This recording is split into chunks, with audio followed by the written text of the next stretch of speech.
పైసలు పడతానే కదా, ఎప్పుడో ఖాతా తీసుకుంటారు, వదిలేస్తారు. అది ఖాతా తీసుకొని వదిలేసి వెళ్ళిపోతారు. వెళ్ళిపోయి మళ్ళీ వేరే ఖాతా వాడతారు. మీరు ఆ పైసలు ఇళ్ళ పడతాయి అని వస్తారు కదా, అలా పడేయండి. మరి నెలకొకసారి మీరు వాడుకుంటా చేసిందనుకో, మినిమం బ్యాలెన్స్ లేకపోతే ప్రతి నెల ఒక 50 నుంచి 60 రూపాయలు కట్ అయితే మీ ఖాతాలో. మీరు అదే మినిమం బ్యాలెన్స్ మెయింటైన్ చేసిందనుకో 1000 రూపాయలు కట్ కావు. మీరు మినిమం బ్యాలెన్స్ మెయింటైన్ చేయకుండా ఏమవుతారంటే బ్యాంక్ అలా నువ్వు మినిమం బ్యాలెన్స్ 1000 రూపాయలతోనే కంటిన్యూ చేసుకోవాలి.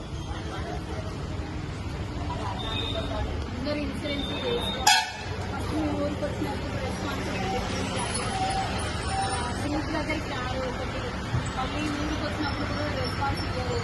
మేము ఇన్సూరెన్స్ చేసుకుంటే వస్తాయా అని అనుకోకండి. చేసినాక ఏమన్నా అయినప్పుడు 30 days ఏమన్నా యాక్సిడెంట్ అయింది లక్ష రూపాయలు వస్తాయండి.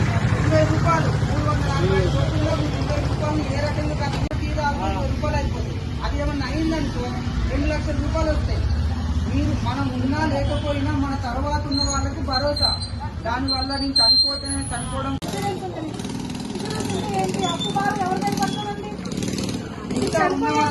వదిలేదు కదా. ఈ తర్వాత వాళ్ళు అడుగుతారు, వసూలు చేస్తారు. అది ఎక్కడి నుంచి తెచ్చుకుంటారు? కుటుంబానికి ఎర్నింగ్ చేసే మొత్తం చనిపోతే తర్వాత వాళ్ళు ఉన్న అప్పులు ఎలా తీరుస్తారు? అదే మనం ఇలాంటి ఇన్సూరెన్స్ చేస్తున్నాం అనుకోండి, అట్లీస్ట్ అప్పు భారమైనా తగ్గుతుంది కదా. అవునా కదా, వాళ్ళ మీద పడకుండా ఉంటుంది కదా అప్పు భారమైనా సరే.